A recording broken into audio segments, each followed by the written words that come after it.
Hello students, our today's topic is post-embryonic or larval development in हार्डमानिया। तो ऐसा आप यहाँ पर आप देख रहे हो कि टॉपिक जो लिखा हुआ है उसके साथ में सबसे ऊपर 1 नंबर जहाँ है that is tadpole larva.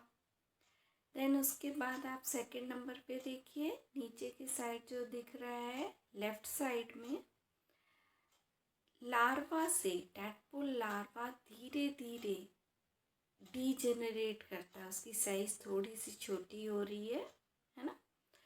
And then उसके बाद आप थर्ड नंबर पे देखिए और ज़्यादा छोटी हो गई। एंड देन फोर्थ नंबर पे आप देखिए कि पूरा का पूरा मतलब उसका ओरिएंटेशन ही चेंज हो गया है। सो इस तरह से आप देख सकते हो कि पोस्ट एम्ब्रियोनिक और लार्वल डेवलपमेंट इन हार्डमानिया बहुत ही ज़्यादा स्पेसिफिक है in comparison to other animals.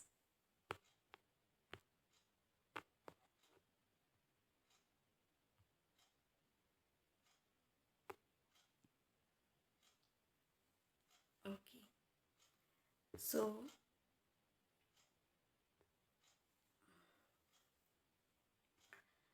अब इस पोस्ट एम्ब्रियोनिक डेवलपमेंट को समझने के लिए आपको इसकी पूरी स्टोरी समझनी होगी कि हार्डमानिया में किस तरह से डेवलपमेंट हो रहा है। सो डेवलपमेंट ऑफ हार्डमानिया, फर्स्ट इसका डेवलपमेंट जो होता है दैट इज़ एम्ब्रियोनिक और प्री लार्वल डेवलपमेंट, जो कि मैंने आपको लास्ट अभी इसके जस्ट पहले वाले लेक्चर में आपको बता दिया था। तो उसमें मैंने आपको जाइगोट के बारे में बताया था, जाइगोट से किस तरह से लार्वा में कन्वर्ट हो रहा है वाया न्यूरोला। तो जाइगोट का मतलब 1 सेल 2 सेल 4 सेल इस तरह से करते करते फिर न्यूरोला का फाइनली न्यूरोला का फॉर्मेशन हो रहा है। और न्यूरोला के फॉर्मेशन में ही ब्रेन एंड स्पाइनल कॉर्ड का भी फॉर्मेशन हो रहा है और अल्टीमेटली वो लार्वा में कन्वर्ट हो जा रहा है, यही न्यूरोला। सो डेवलपमेंट में पहला स्टेप हो गया एम्ब्रियोनिक और pre larval development. Then second number पे आ जाएगा पोस्ट एम्ब्रियोनिक और लार्वल डेवलपमेंट, जिसकी स्टडी आज हम करेंगे। So indirect development involving retrogressive metamorphosis. तो इनडायरेक्ट डेवलपमेंट आपको कई बार मैं बता चुकी हूँ कि डायरेक्ट जो हम जैसे हम लोगों में बिल्कुल हमारे जैसा ही छोटा इंडिविजुअल बॉर्न होता है, उस तरह से हार्डमानिया में या और बहुत सारे ऑर्गेनिजम्स हैं जिनमें नहीं होता है। तो कोई दूसरा ऑर्गेनिज्म उसके सेम कॉपी ना बनना, उसकी जगह पे लार्वा बीच में होना, तो लार्वा के थ्रू फिर एडल्ट में कन्वर्ट होना, दैट इज़ इनडायरेक्ट डेवलपमेंट, क्योंकि बहुत फ़र्क होता है लार्वा में और एडल्ट में। That is via larval stage development हो रहा है किसी ऑर्गेनिज्म का, that development will be known as indirect development. So इसमें आपका पहला है फ्री स्विमिंग टैडपोल लार्वा, जो कि बहुत ज़्यादा एडवांस्ड है, मतलब उल्टा है। हम लोगों में आप देखते हो कि छोटे बच्चे कमज़ोर होते हैं, उतने ज़्यादा स्ट्रांग नहीं होते और बहुत कोमल होते हैं, है ना। और ब्रेन से लेकर के बाकी सारी चीज़ें धीरे धीरे करके जब जैसे जैसे वो बड़े होते हैं वैसे वैसे उनका डेवलप होता है। सो हम लोगों में प्रोग्रेसिव चेंजेस होते हैं, लेकिन यहाँ पर क्या है, हार्टमानिया में रिट्रोग्रेसिव चेंजेस है। क्यों? क्योंकि free swimming tadpole larva advanced होता है, और दूसरा मोर डीजेनरेटेड एंड सेडेंटरी एडल्ट होता है। जो दूसरी कंडीशन होती है इसके डेवलपमेंट की, that is more degenerated and sedentary का मतलब फिक्स्ड, वो फिक्स हो जाता है ना, फुट रीजन से फिक्स हो जाता है, that is why sedentary adult. तो when the more advanced larva changes into a less developed adult is called retrogressive metamorphosis। तो आपको क्या याद रखना है कि बहुत ज़्यादा एडवांस लार्वा जब किसी कम डेवलप्ड या लेस डेवलप्ड एडल्ट में कन्वर्ट होता है, that will be known as retrogressive metamorphosis। So, in Hardmania, the free swimming tadpole larva is having a well developed sense organs, nervous system and notochord. The free swimming habit provides better sights regarding food and protection, which ensures survival and mean of dispersal of species। तो as such हम ये कह सकते हैं कि हार्टमानिया में free swimming tadpole larva बहुत ही ज़्यादा डेवलप्ड होता है, उसके सेंस ऑर्गन्स काफ़ी डेवलप्ड होते हैं, नर्वस सिस्टम बहुत ज़्यादा डेवलप्ड होता है, और साथ में नोटोकॉर्ड भी उनमें प्रेजेंट होता है, तो लार्वा की टेल में प्रेजेंट होता है, दैट इज़ वाई हम हार्टमानिया को यूरोकॉर्डेट्स में उसकी स्टडी करते हैं। यूरो मीन्स टेल, तो लार्वा के टेल में नोटोकॉर्ड प्रेजेंट होता है, ये आपको याद रखना होगा। सो इसके साथ ही साथ आप देखिए कि जो फ्री स्विमिंग हैबिट होती है इसकी, उस हैबिट से क्या बेनिफिट हो रहा है, तो उसकी वजह से क्या हो रहा है कि एक बेटर साइट्स लाइक फूड के लिए वो कहीं भी जाना चाहे तो वो जा सकता है, एंड इसके अलावा अपने खुद के प्रोटेक्शन के लिए वो कहीं भी जाके छुप सकता है। सो ये सारी चीज़ें जो हैं एक तरह से देखा जाए तो उसके हार्टमानिया के सर्वाइवल के लिए बहुत ही ज़्यादा सिग्निफिकेंट एंड बेनिफिशियल होगी। So by the means of dispersal of species, तो इस तरह से उसकी स्पीसीज जो है बहुत ज़्यादा डिस्पर्स होगी, यानी कि चारों ओर फैल रही है ना, अलग अलग जगहों पे। तो फ्री स्विमिंग लार्वा का ये सिग्निफिकेंस हुआ। On the other hand, adult is inert, inert means inactive होना, ठीक है, बहुत एक्टिव नहीं है। सो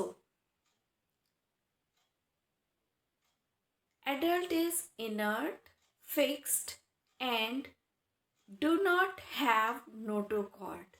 एडल्ट में नोटोकॉर्ड प्रेजेंट नहीं होते हैं, एंड नर्व कॉर्ड भी प्रेजेंट नहीं होते हैं, and having only pharynx with stigmata. तो आपको ये पॉइंट बहुत अच्छे से ध्यान में रखना है, याद रखना है कि एडल्ट में पूरे फेरिंग्स में ढेर सारे स्टिग्माटा प्रेजेंट होते हैं, और स्टिग्माटा क्या है, एक्चुअली गिल स्लिट्स हैं, है ना। सो इस तरह से देखा जाए तो कॉर्डेट्स का जो तीसरा फंडामेंटल कैरेक्टर है वो गिल स्लिट है।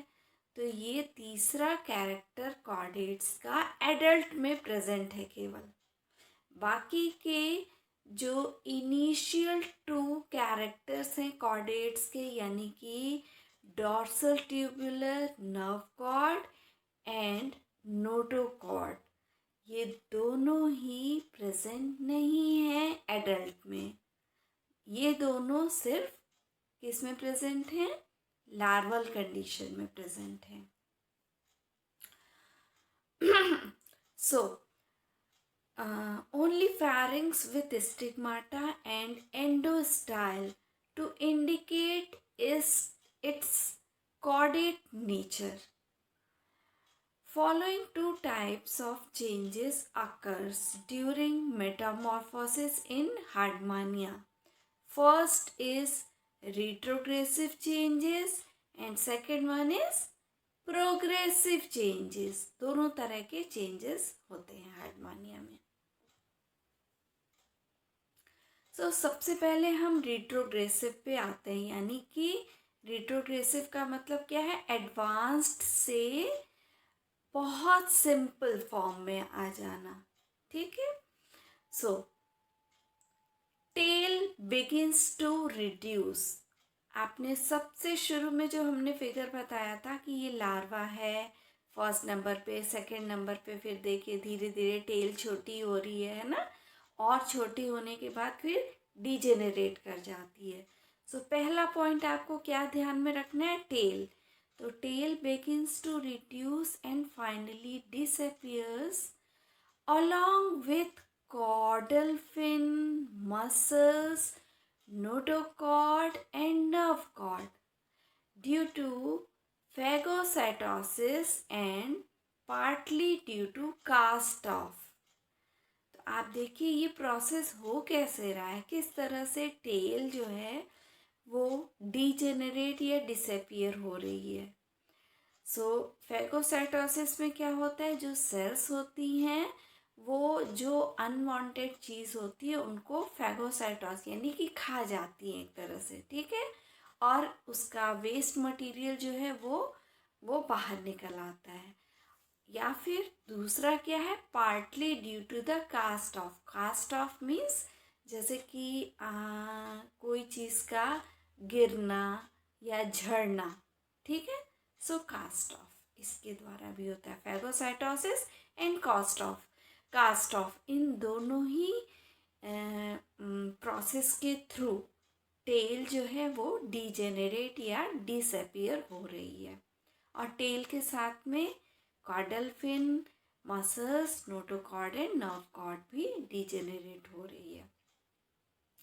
सेकेंड नंबर पे आपको ध्यान देना है, उसमें लार्वा में एडहेसिव पैपिला प्रेजेंट होता है, तो वो एडहेसिव पैपिला भी डिसअपियर होने लगता है इसी प्रोसेस के through. Third, the sense organs में क्या क्या बताया था मैंने आपको? ऑसिलाई एंड ओटोसिस्ट बताया था ना। ऑसिलाई एंड ओटोसिस्ट डिसअपियर हो जाएगा कंप्लीटली, पूरी तरह से, along with the sensory vesicle. तो अभी आपको फिगर भी हम दिखाएंगे। आपको टैडपोल लार्वा का जब फिगर बताएंगे तो उसमें ही आपको सेंसरी वेसिकल क्या है वो भी हम आपको बता देंगे। तो जस्ट पहले आप ये सारी चीज़ें ध्यान में रखिए कि आपको क्या क्या पॉइंट्स ध्यान देने हैं फिगर्स के टाइम पे। ओके, पहले आप इसको समझ लीजिए, देन आपको फिगर भी दिखाएंगे। इनिशियली जो फिगर दिखाया था वही फिगर्स हैं। ओके, लेबलिंग के साथ। नेक्स्ट पॉइंट क्या है? अब सेंस ऑर्गन तो बता दिया आपको कि वो भी पूरी तरह से, एक तरह से देखा जाए तो डिसअपियर हो जा रहा है सारा सेंस ऑर्गन और sensory vesicle. Next fourth number पे आ जाइए, exceptional growth in the region between mouth and adhesive papilla. Mouth और एडहेसिव पैपिला के आसपास का जो एरिया होता है, पूरा रीजन, उसमें बहुत ज़्यादा ग्रोथ हो जाता है, एक्सेसिव ग्रोथ हो जाता है। ओके, देन फाइनली क्या हो रहा है? लास्ट पॉइंट पे आ जाइए, रीओरिएंटेशन। हमने शुरू में ही बताया था कि ओरिएंटेशन चेंज हो रहा है। तो यहाँ पर ये जो लास्ट पॉइंट है वो क्या है, रीओरिएंटेशन ऑफ। ओरिएंटेशन का मतलब क्या होता है, मतलब कि डायरेक्शनल चेंज, ठीक है। So reorientation of body parts because original dorsal region stops growing and mouth becomes upwards। तो ये जो हम ओरिएंटेशन की बात कर रहे हैं या रीओरिएंटेशन की बात कर रहे हैं, उसका मतलब ये हुआ कि डायरेक्शनल चेंज होना, यानी कि माउथ आपका जैसे हमारा एंटीरियर रीजन में है तो पोस्टीरियर रीजन में हो जाना और पोस्टीरियर रीजन एंटीरियर में आ जाना, ठीक है। सो इस तरह से, या फिर डॉर्सल जो है वो वेंट्रल में चले जाना और वेंट्रल रीजन जो है वो डॉर्सल में चले जाना। तो आप याद करिए जब हमने हार्डमानिया का की मॉर्फोलॉजी स्टार्ट की थी तो आपको मैंने डायगोनल बताया था, है ना, कि ये मतलब डॉर्सल इधर है तो वेंट्रल डायगोनल ही होगा, या फिर एंटीरियर रीजन इधर है तो पोस्टीरियर रीजन डायगोनली नीचे की ओर को होगा। सो ऐसा इसलिए हो रहा है क्योंकि रीओरिएंटेशन हो रहा है। सो इसकी बॉडी में जो रीओरिएंटेशन यानी कि डायरेक्शनल चेंजेस जो आ रहे हैं उसकी वजह से ये बिल्कुल ही पूरी तरह से लार्वा से एडल्ट में एकदम डिफरेंट नज़र आने लगता है, डिफरेंट टाइप का स्ट्रक्चर दिखता है। अब आते हैं प्रोग्रेसिव चेंजेस पे, वो तो रिट्रोग्रेसिव हो गए। प्रोग्रेसिव चेंजेस में क्या क्या हो रहे हैं, सो सबसे पहले नंबर पे आपको क्या ध्यान देना है, 4 ectodermal ampulla arise from the trunk to form attachment with substratum। तो आप देखिए फुट रीजन पे आ जाइए कि जो फुट रीजन है वो फिक्स्ड हो जाता है किसी सबस्ट्रेटम से, ओके। तो ये सबस्ट्रेटम से कैसे अटैच हो रहा है, 4 एक्टोडर्मल एम्पुला का फॉर्मेशन हो रहा है। सो ये 4 एक्टोडर्मल एम्पुला अराइज हो जा रहे हैं ट्रंक से, एंड देन उसके बाद ये क्या कर रहे हैं, इनका काम क्या है, फंक्शन क्या है, they may provide a firm attachment with the substratum. Then उसके बाद क्या हो रहा है, नेक्स्ट सेकेंड नंबर पे देखिए, neural gland and nerve ganglion is formed by the neural tube and trunk ganglion respectively. इसका मतलब क्या हुआ कि न्यूरल ग्लैंड का फॉर्मेशन हो रहा है न्यूरल ट्यूब से एंड नर्व गैंग्लियन का फॉर्मेशन हो रहा है ट्रंक गैंग्लियन से। तो लार्वा में ट्रंक गैंग्लियन और न्यूरल ट्यूब प्रेजेंट था, वही चीज़ एडल्ट में neural gland and nerve ganglion में कन्वर्ट हो जा रहा है। These may lie upward between mouth and atrial aperture। तो ये जो neural gland and nerve ganglion है इसके बारे में मैं आपको already nervous system and excretory system जब पढ़ाया था तो बता चुकी हूँ कि कहाँ पे प्रेजेंट होगा। तो जो दोनों साइफन है, साइफन के बाद जो सेंटर वाला हिस्सा है बिल्कुल बेस है, तो उस जगह पे ये neural gland and nerve ganglion present होते हैं, यानी कि माउथ एंड एट्रियल अपर्चर के ऊपर की साइड में, है ना। देन नेक्स्ट पॉइंट पे आइए, mouth becomes functional and pharynx enlarges in which stigmata multiply rapidly। So stigmata बहुत ज़्यादा ढेर सारे नंबर में, न्यूमरस नंबर्स में 2 lakhs के अराउंड होते हैं फेरिंग्स में। सो ये मल्टीप्लाई कर जाते हैं, okay, and forming branchial sac. तो पूरी की पूरी बॉडी में ब्रैंकियल सैक जो है वो ऑक्यूपाई कर लेता है इसकी पूरी बॉडी को। देन नेक्स्ट पॉइंट पे आइए, circulatory system with heart and pericardium develops. इसका सर्कुलेटरी सिस्टम भी डेवलप हो जाता है, जो कि लार्वा में इतना मतलब हार्ट क्लियरली नहीं दिखता है, लेकिन एडल्ट में हार्ट दिखाई दे रहा है और प्लस पेरिकार्डियम भी प्रेजेंट है। ओके, तो सर्कुलेटरी ये प्रोग्रेसिव चेंजेस हैं जो लार्वा में नहीं थे लेकिन एडल्ट में हैं। लास्ट पॉइंट आप देखिए कि लार्वा में ट्यूनिक प्रेजेंट नहीं था, लेकिन यहाँ पर आप देखिए एडल्ट में बहुत अच्छा खासा एक आउटर कवरिंग के रूप में ट्यूनिक प्रेजेंट होता है।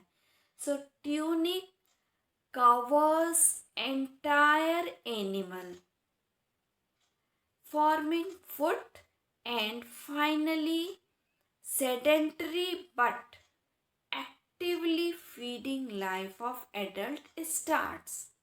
तो ट्यूनिक जो है वो पूरे के पूरे एनिमल को बाहर से कवर कर लेता है, फुट का भी फॉर्मेशन करता है और इसके फुट का फॉर्मेशन हो रहा है और इसके अलावा सेडेंटरी लाइफ स्टार्ट हो जा रही है उसकी, मतलब कि सबस्ट्रेटम से अटैच हो जा रहा है या फॉर्मली फिक्स्ड हो जा रहा है, लेकिन इसकी जो फीडिंग लाइफ है वो एक्टिव है, क्योंकि ये अच्छे से फॉर्म होने के बाद भी ये खाना पीना अपना कर रहा है। तो इसके बारे में भी मैंने आपको बताया था कि अगर इसको वैरायटी ऑफ फूड चाहिए तो ये क्या करता है, स्नेल की शेल पे अटैच हो जाता है। इसका सबस्ट्रेटम क्या बन जाता है, स्नेल का शेल। तो स्नेल जब चलता है इधर उधर घूमता है तो ये भी घूम लेता है, मुँह अपनी मस्ती कर लेता है, अपने मन का खाना ढूंढ के खा पी लेता है। ठीक है, तो हमने कॉमेंसलिज्म शुरू में बताया था आपको जब स्टार्ट किया था हार्डमानिया, याद रखिएगा आप ये चीज़ भी। सो एज सच जो एडल्ट है उसमें ये प्रोग्रेसिव चेंजेस है कि इनकी फीडिंग लाइफ जो है वो काफ़ी एक्टिव होती है और इस तरह से एडल्ट की लाइफ जो है कुछ हद तक कुछ चीज़ों से अच्छे से प्रोग्रेसिव चेंजेस हो रहे हैं, उनकी वजह से ये एक्टिवली अपनी लाइफ को बहुत अच्छे से सक्सेसफुली डिवोट करता है।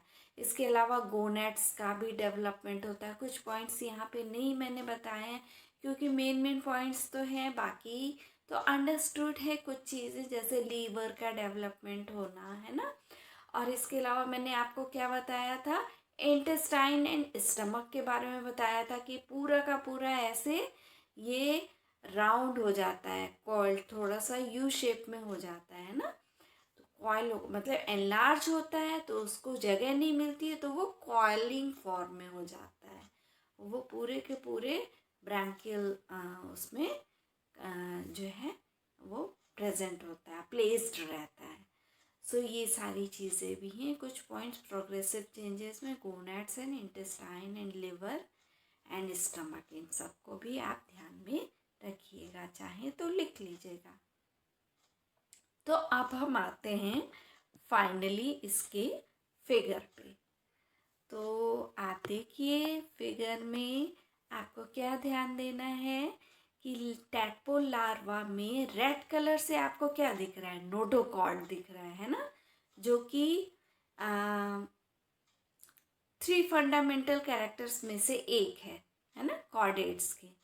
सो रेड कलर में नोटोकॉर्ड, ब्लैक कलर में आपको क्या दिख रहा है, नर्व कॉर्ड दिख रहा है। ठीक, नोटोकॉर्ड तो सॉलिड होता है और नर्व कॉर्ड ट्यूबुलर होता है या हॉलो होता है, तो ट्यूबुलर नर्व कॉर्ड भी दिख रहा है ब्लैक कलर में आपको। और ये नर्व कॉर्ड आप देखिए आगे जा कर के इसके हेड रीजन में आपको देखिए ऑसिलाई दिख रहा है और ओटोसिस्ट, ये दोनों चीज़ें भी दिख रही हैं। और ये पूरा स्ट्रक्चर जो है एक तरह से सेंसरी वेसिकल का फॉर्मेशन कर रहा है। ठीक है, तो सेंसरी वेसिकल है, पूरे स्ट्रक्चर को हम आगे वाला जो नर्व कॉर्ड का जो ब्रेन वाला हिस्सा है दैट इज सेंसरी वेसिकल, यही सेंसरी वेसिकल जो है डिसअपियर होकर के वहाँ पे एडल्ट में जो है वो गैंग्लियन के फॉर्म में होता है। ठीक। सो ग्रीन कलर में अब आप देखिए कि तीसरा फंडामेंटल कैरेक्टर आपको नज़र आएगा कॉर्डेट्स का, दैट इज गिल स्लिट्स। तो यहाँ पर गिल स्लिट्स बहुत कम हैं, है ना, सिर्फ छोटे छोटे से 2 आपको गिल स्लिट्स नज़र आ रहे हैं, बट प्रेजेंट हैं लार्वल कंडीशन में, है ना। तो ये 3 फंडामेंटल कैरेक्टर के अलावा आप देखिए क्या क्या चीज़ें हैं। तो आप पहले एंटीरियर रीजन से स्टार्ट करिए कि आपको फिक्सेशन पैपली नज़र आ रहे हैं, 3-4 पैपली आगे की तरफ दिख रहा है, और उसके ठीक पीछे माउथ है। तो ये माउथ एंड फिक्सेशन पैपली, ये दोनों देखिए इन दोनों ही में बहुत ज़्यादा एक्सेसिव ग्रोथ होता है। ठीक है, इस रीजन में जब ये लार्वा धीरे धीरे मेटामॉर्फोज होता है, मतलब रेट्रोग्रेसिव मेटामॉर्फोसिस में ये वाला पॉइंट जो है आपको ध्यान देना होगा कि ये दोनों इनलार्ज बहुत ज़्यादा एक्सेसिव माउथ में और पैपली में एक्सेसिव ग्रोथ इस एरिया में हो जाता है। देन उसके अलावा आप नीचे की तरफ देखिए, आपको एंडोस्टाइल नज़र आ रहा है, बाहर की तरफ टेस्ट है, मतलब वेंट्रल साइड में अभी फ़िलहाल जो वेंट्रल साइड है दैट इज़ टेस्ट, और उसके अलावा मेंटल, टेस्ट के ठीक नीचे वाला लेयर जो है दैट इज़ मेंटल। तो this is all about the tadpole larva only. Okay. हाँ, टेल रीजन आप देख ही रहे हो कि कितनी लंबी सी टेल है इसमें। ओके, यही टेल मतलब टेस्ट ऑफ टेल, तो टेल का वाला टेस्ट रीजन है। ये धीरे धीरे करके ये पहले छोटा होगा, छोटा होके देन डीजेनरेट कर जाएगा। तो ये देखिए कैसे हो रहा है।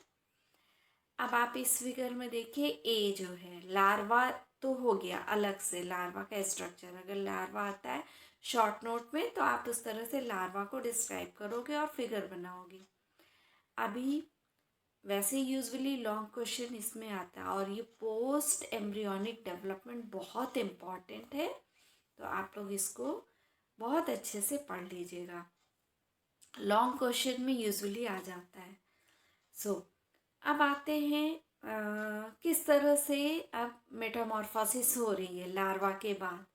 तो पहला स्टेप देखिए, ए जो है उसमें आपको दिख रहा होगा कि जो नोटोकॉर्ड है वो धीरे धीरे छोटा हो रहा है या ब्रेक फॉर्म में है, दिख रहा है ना, उतना सॉलिड नहीं है, और टेल भी थोड़ी सी छोटी हो गई है। ओके। इसके अलावा आप देखिए एट्रियल कैविटी के अलावा स्टिग्माटा ग्रीन कलर में आपको दिख रहा है, वो और ज़्यादा डेवलप हो रहे हैं। और ब्लैक कलर में देखिए सेंसरी वेसिकल जो है वो भी रिड्यूस हो रही है, उसकी साइज भी छोटी हो गई, जो उधर नर्व कॉर्ड था लार्वा में वो काफ़ी छोटा हो गया है। ओके। तो ये डीजेनरेशन वाली कंडीशन में ये सारी चीज़ें धीरे धीरे डीजेनरेट कर रही हैं, बट एकदम से नहीं, धीरे धीरे कर रही हैं। और देखिए हार्ट का मेटामॉर्फोसिस के टाइम पे ही हार्ट का फॉर्मेशन हुआ है। ओके। एंडोस्टाइल प्रेजेंट है, एडहेसिव पैपिला प्रेजेंट है, और ओरल अपर्चर पे ध्यान दीजिए कि ओरल अपर्चर का यहाँ पर फॉर्मेशन हो रहा है। बी पर आ जाइए, बी में और ज़्यादा डीजेनरेशन हो रहा है टेल का, और नोटोकॉर्ड देखिए टुकड़ों में हो गया है ना, ब्रेक हो गया। इसके साथ ही साथ स्टिग्माटा और ज़्यादा बढ़ गए, नंबर ऑफ स्टिग्माटा बढ़ते गए। ठीक। नर्व गैंग्लियन एकदम छोटे से फॉर्म में आ गया है ना, गैंग्लियन के फॉर्म में आ गया। और इसके अलावा एट्रियल अपर्चर का फॉर्मेशन हो गया, जो एट्रियल कैविटी थी वो बाहर की तरफ धीरे धीरे अब एट्रियल अपर्चर में कन्वर्ट हो रही है।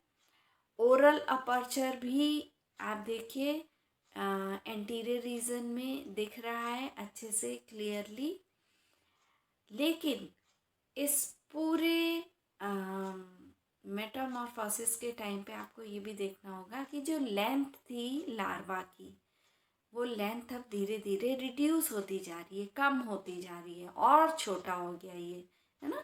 तो इसकी हाइट कम हो गई।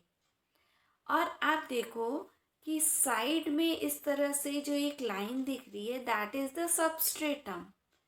तो मान लीजिए कि अगर पॉन्ड में वाटरी होगा, भाई स्विम स्विम कर रहा है तो एक्वेटिक है, तो साइड की जो वॉल होती है उस वॉल में जाके पहले ये धीरे से अटैच होना स्टार्ट करता है।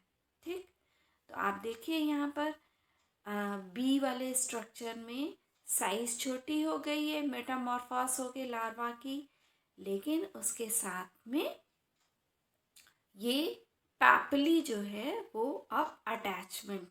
तो धीरे धीरे क्या हो रहा है कि जो डॉर्सल रीजन है वो काफ़ी रिड्यूस हो गया, और जो फुट रीजन है, मतलब उसका एम्पुली हमने जो बताया 4 एम्पुली, उसका डेवलपमेंट शुरू हो गया है। और वो इस तरह से एम्पुली के थ्रू ये क्या कर रहा है, अटैच हो रहा है, फुट रीजन, है ना। तो सबस्ट्रेटम के साथ में अटैचमेंट का प्रोसेस भी यहीं पर स्टार्ट हो गया है, जबकि इसकी हाइट कम हो रही है उसी टाइम पे। अब आप देखिए लास्ट में नेक्स्ट फिगर में आप देखिए, this is the last figure of Metamorphosis, है ना। तो सी स्टेज है, थर्ड स्टेज ऑफ मेटामॉर्फोसिस। देखिए एंटायरली डिफरेंट है। आप लार्वा को याद करिए और यहाँ पर इसको देखिए, कितना फर्क आ गया है। तो पूरा रीओरिएंटेशन जो हमने बताया था वो हो गया है, यहाँ पर चेंजेस आ गए हैं। तो आपको जो हम डायगोनल बता रहे थे, dorsal and anterior and ventral, इस तरह से, तो वो चीज़ें यहाँ पे आ गई। ये आपका सबस्ट्रेटम है, साइड वॉल जो है ना, और वहाँ पर से ये अटैच हो गया। अटैच होने के साथ में आप देखिए स्टिग्माटा के नंबर धीरे धीरे जो बढ़ रहे थे, साइज बड़ी आपको यहाँ पे दिख रही है। हार्ट की पोजीशन आप देखिए, ऊपर की ओर को हार्ट चला गया है ना।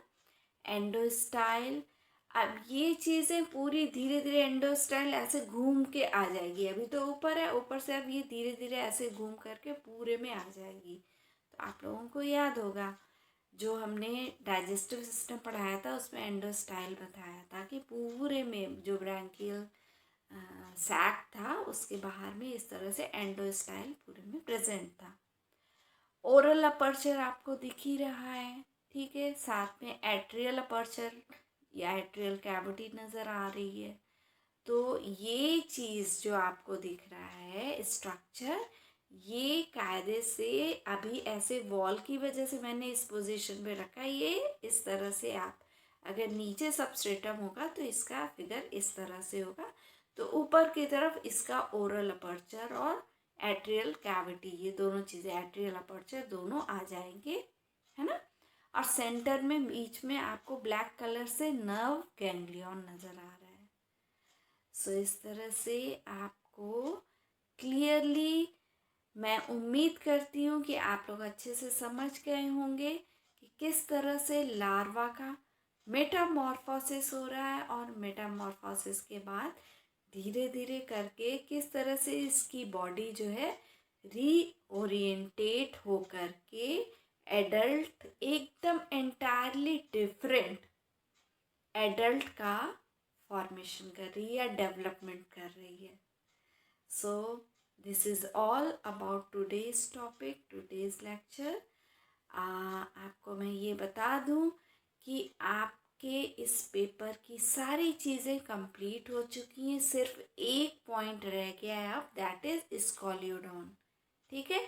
लास्ट का स्कोलियोडॉन रह गया, बाकी सारे आपके जितने यूनिट्स हैं उन सब के सारे जितने पॉइंट्स हैं उन सब को हमने कवर अप कर लिया है, क्लासिफिकेशन जनरल कैरेक्टर के साथ साथ, है ना।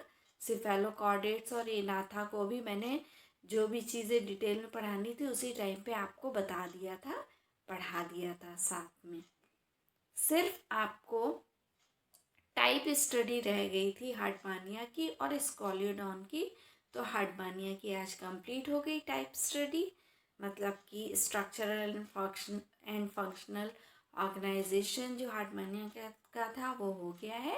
अभी आपको नेक्स्ट लेक्चर से स्कॉलियोडॉन का स्ट्रक्चरल एंड फंक्शनल स्टडी करनी है। So thank you so much.